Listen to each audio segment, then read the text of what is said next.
Hey there, aspiring artists! Get ready for a drawing tutorial that'll blow your mind. Today, we're going to learn how to draw the one and only angry Stewie Griffin from Family Guy. Are you excited? Alright, let's get started. Step 1. Start with a nice big oval for Stewie's head.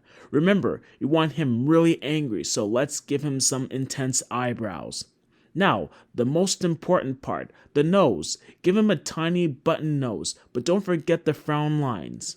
Move on to the mouth. We want Stewie to look super furious.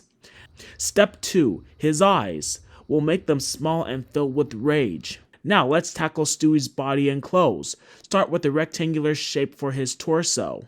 And now his short, stubby legs. Make them bent and really mad. Almost there, folks. Time for Stewie's signature outfit, the red overalls jumpsuit. Finally, let's complete the look with his angry little hands. And voila! We've drawn an angry Stewie Griffin from head to toe, step by step. You did it! Now, go ahead and share your awesome Stewie artwork with the world. Tag us with hashtag #AngryStewieDrawing Challenge and show off your mad skills. Remember, keep practicing and have fun, artists!